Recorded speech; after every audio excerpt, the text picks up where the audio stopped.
8 sleepers for week 11 matchups. The first guy we're going to get into is Zach Charbonnet. So he's been playing pretty well, obviously, the goal line guy, scoring a lot more touchdowns than Ken Walker. And so even in this tough matchup against the Rams, I do think that there's an opportunity here for him to get into the end zone again. They're going to be chasing points likely because the Rams have been playing unbelievably well. If he continues to get double-digit touches, I think that's a very good indication for his ability to score. Walker's outsnapped him the last couple of weeks, but those were blowouts. And in Seattle's 2 losses this season, it's been Charbonnet getting 58 and 56% of the snaps to Walker's 40 and 44%.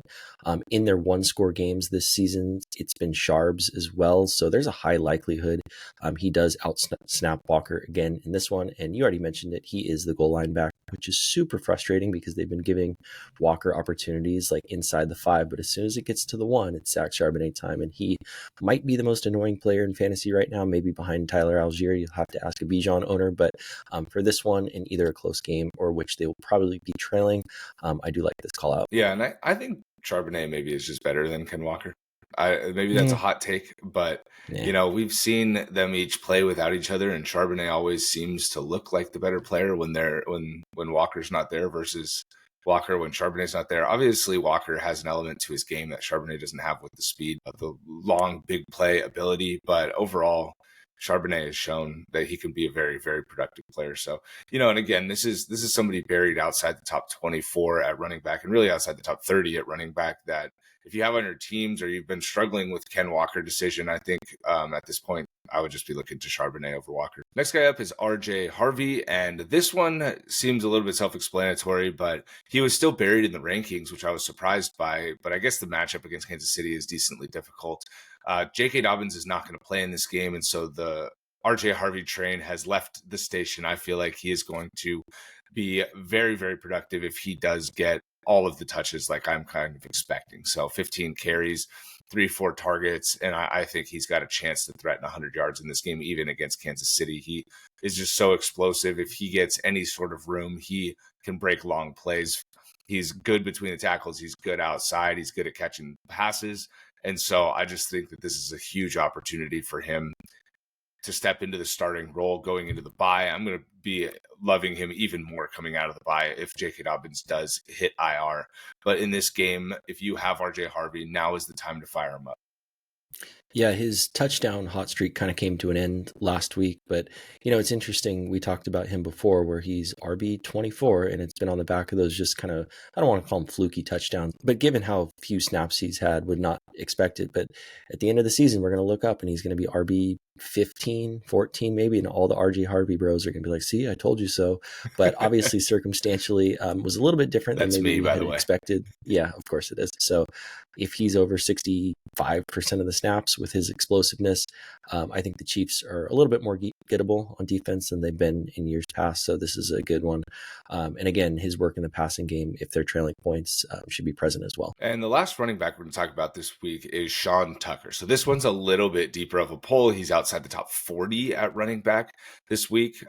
And I think that there is an opportunity here for him to get even more work. He looked very good last week, and Rachaad White has not looked good now for 3 straight weeks. Going up against Buffalo, who can't stop anybody on the ground. I mean, they just gave up over 200 yards to Devon Achane. And so if Tucker is able to push 15 carries in this game, maybe, if he does start taking more and more ground game work away from Rachaad White, still no Bucky Irving, I think this could be a sneaky spot for him to have a breakout game and kind of take over as the early down back until Bucky returns. Yeah, there's no doubt he's the more explosive runner of the two. And, to dive a little bit deeper into the Bills, like they rank 30th in rush yards allowed per game. And they're also tied with the Giants for the second most rush touchdowns allowed in the league, only behind the Titans. So again, in this one, we should expect a high scoring affair. So if he's able to get established early and get one in, I think there's a good chance for him to get double-digit fantasy points this week. The wide receiver position, we got Tre Tucker. So last week was kind of a disaster for the Raiders. Genty got in the end zone, but Bowers did nothing, and that was an awful Thursday night game. And in that game, Tucker caught 2 of his 3 targets for 28 yards. And again, the team didn't really do much of anything, but he is on the field the entire time. So you look at 100% snap share last week, 97% the week prior. Jacoby Myers is now with the Jags, and Besh and Thornton haven't really done much of anything. And this week at home against the Cowboys, who are bottom of the barrel defensively and have allowed the second most passing touchdowns in the league, only to the Bengals. And, looking at the Cowboys last game, week 9 against the Cardinals, like Marv feasted, McBride feasted, Michael Wilson had the highest yardage game of the season. So I'm pointing out Arizona specifically because they have a similar setup in an elite tight end. And then Tucker is going to kind of be that down the field role. And we know the Cowboys are going to be able to score on the Raiders. So anticipate Geno having to throw the ball 35 plus times. And, albeit much earlier in the season, we've seen Tucker's upside against a bad defense in the Commanders where he kind of went off, obviously. But I guess the caveat for this one is, Tyler Lockett did have 5 catches on 6 targets last week. And, with the addition of Quinnen Williams, maybe they should be able to put more pressure on Geno fairly easily. But again, someone who's on the field a ton for a team he's basically the de facto number 1 wide receiver. Yeah, and the matchup too. I mean, I know they got Quentin Williams, but Dallas's defense has been horrible. So, they've given up a top 12 finish to a quarterback every single week of this season so far. And so if you're worried about the Geno factor, it just seems like against Dallas's defense, that shouldn't matter as much. Even if it's not top 12 for Geno and it's just competent gameplay, that could lead to a big Tre Tucker game in a way that we haven't seen in a while. So most of Tucker's production came in that one major game. But I do think that as a sleeper, you can rely on him this week if you're stuck. Say you've been playing Michael Pittman a lot, and he was kind of a later draft pick, and then you didn't really have a lot else on your team, and you have Tre Tucker. I think that could be a good replacement this week for a bye week. The next guy up is Jeudy. So we've spent quite a bit of time on this channel talking down on Jeudy and kind of crapping on Jeudy, and rightfully so, because he's been atrocious, wide receiver 60, and that's why he can become part of a sleepers video, right, where he's ranked outside the top 36 at wide receiver.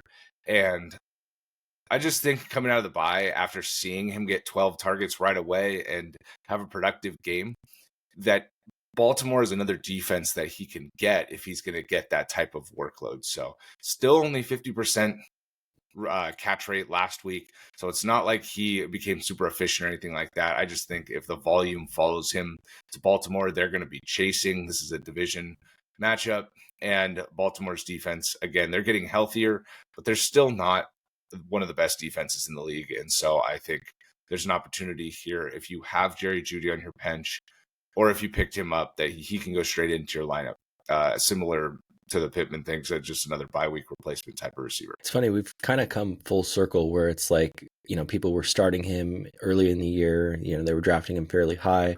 And now this week, he was kind of one of the more popular waiver wire additions and maybe a plug and play in this one. And I do think it's kind of ironic that he had his best game when Cedric Tillman returned. I don't know if that kind of lit a fire under him or kind of what was going on, or if, Tillman and the quarterback just weren't on the same page. But, I do like him for this game because they are going to have to throw the ball a ton. I am a little bit worried about Judkins in this game. Obviously kind of a separate topic, but just, we've seen him in negative game scripts not be able to do as much, but maybe that's a conversation for another day. But yeah, Jeudy, someone that we were completely out on this offseason and has looked like a good call, but maybe for the second half, they'll start to play a little bit better. Yeah, and their schedule lightens up considerably too. So if you do have Jeudy, or you did add him, and he does well again this week, this might be somebody that can creep back into that flex consideration in your 3 wide receiver leagues. If you made it this far and you have not yet liked the video, please do so. It helps push this out to new audiences. And the next player I want to talk about is Calvin Austin going up against the Cincinnati Bengals this week. So kind of sticking with the theme of targeting wide receivers against bad defenses. The Steelers play the Bengals, who are probably the worst defense against the pass, maybe other than the Cowboys. So this is more of a deep league sleeper. If you've got, you mentioned Pittman earlier, or like Olave on bye, or at this point, like Alec Pierce on bye, or even as kind of a DFS dart throw. But I do think the Steelers are kind of frauds and will be passed in the division standing by the Ravens, here pretty shortly. But in this game specifically, Steelers have an implied team total of 27 points and one of the highest over-unders of the week. And it's not like Calvin Austin's been great. Otherwise he wouldn't have an ECR of wide receiver 57 this week on Fantasy Pros. But, he's had 6 and 7 targets since coming back from injury. So I think if they can connect on one of those deep ones again against a secondary that is just horrible, he could be good for a score this week. I don't know if I'm as on board with Calvin Austin. I know he's a deep league guy. He has a great matchup against Cincinnati, even though that matchup has been getting a little bit tougher in recent weeks. And my reservation is just that he just wasn't able to get on the same page with Rodgers last week. And I'm worried that Rodgers is going to hold it against him, kind of, like he is the number 2. No one's on the same, other than Pat Fryermuth's 3 for 39. Rodgers doesn't trust anyone. Yeah. So it's just like throw to someone. It's this weird thing where he's been playing so bad, and DK's been bad, and Calvin Austin's been bad. But like you said, if he does break a long one, that's his calling card here. And he's been a little bit involved in the red zone too. He's gotten some receptions closer to the end zone too, which I've kind of been surprised by. But overall, I think he's somebody that should be the number 2 in this offense. They should have probably improved that position before the trade deadline. But like you said, this team kind of is waning, and maybe against a bad defense, he can get loose for a long touchdown. And that's what you're hoping for, throwing a dart at Calvin Austin. And that's why I thought Jacoby Myers would be traded to Pittsburgh. I thought he would have matched up really well with Rodgers, someone that would have been in the right place at the right time. And one of the things that we talked about with DK Metcalf in the offseason, and we were high on him or right around consensus with him, but it was like, he's not this route technician like, Devontae Adams is, or Garrett Wilson is, and maybe Rodgers would be a little bit frustrated with that. But I think in this game, Cincinnati's been able to show that they can score on anyone. And, I guess you can make the same point that the Chargers, they were trailing points this last week too. But again, I don't think that the Chargers defense matches up the same way that Cincinnati's does. So again, very deep league guy for this week. Next guy up is Zach Ertz. So Terry McLaurin has already been rolled out for this game, but is traveling with the team to Madrid. Maybe he just wants to get a vacation out of it. But last week, Ertz tied for the team lead in both targets and receptions. And this is all about the matchup, right? He faces the Dolphins, who are the 3rd worst in the NFL in terms of fantasy points allowed to tight ends. And the Dolphins also haven't faced McBride, Bowers, Kittle, Ferguson, or Kelsey, so they could have been much worse. So again, in this game, kind of an ugly game, just with a lot of the starters missing. But given the matchup, I think Ertz at tight end 17 and ECR is a decent play. Yeah, and I think the matchup and where he's actually ranked at 17 are kind of the indicators here. And he's owned in quite a few leagues for somebody who's ranked that low in a weekly ranking. But I think if you have him, you're likely rolling him out. I do like Dalton Schultz better than him this week. I do think very tentatively that I like Kyle Pitts better than him this week. And those are some guys that maybe are a little bit less rostered than him that are out there.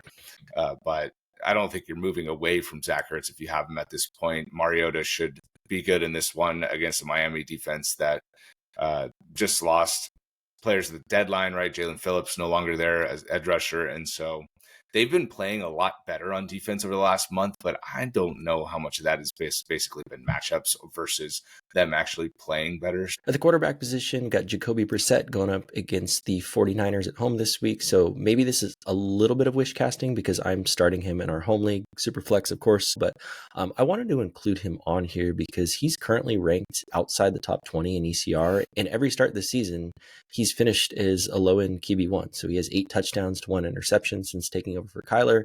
He's rushing a little bit too. And now he gets the 49ers, who are trying their best on defense given all their injuries, but are definitely a defense at this point that you want to target for fantasy matchups. And, Vegas thinks that this is going to be a high scoring game, second highest over under on the week, plus they're at home for this one. And it's no secret that the chemistry is much better with Marvin McBride than it was with Kyler. So definitely wanted to give Brissett his flowers because I don't think his ECR matches, where he's been finishing and this week specifically. Yeah, that's shocking to hear that in ECR he's outside the top 20. On CBS, he's ranked 10th this week amongst quarterbacks, and I think that's a much more accurate ranking. And even in your one quarterback leagues, if you have somebody like Bo Nix and you haven't been rolling with any other quarterbacks, I would definitely be looking to see if Brissett's available and just plug and play him, because I think that's how good of a matchup he has here and how well he's been playing. I mean, he's got Trey McBride, who has just been an absolute sensation since Jacoby Brissett has taken over. And, Marv has also been solid as well. He's been scoring. And so I do think that there's an opportunity here for Brissett to go over 300 yards and possibly throw 3 touchdowns. So there's major upside here too this week against San Francisco. And one last bonus guy that we wanted to bring up is Darius Slayton. So we just got the news that Jameis Winston is going to be starting this week. So I think that Slayton with Winston under center can just be awesome. He could see 10 targets and could have some downfield looks and possibly score a long touchdown. And so from a sleeper's perspective, somebody who's probably still on your waiver wire, this could be an exciting play this week. Yeah, Jameis averaged 43 pass attempts per game in his full starts last season, so he's going to absolutely air it out a ton. They're going up against Green Bay, who should be able to score on them. Obviously, Green Bay didn't look so good against the Eagles on Monday night, but this is a much different defense than Philadelphia. Slayton had a nice game last week before, both of those guys got knocked out. He made one of the best catches of the week, is kind of the downfield threat in an offense that's going to be aggressive. So, all right. And with that, thank you so much for watching.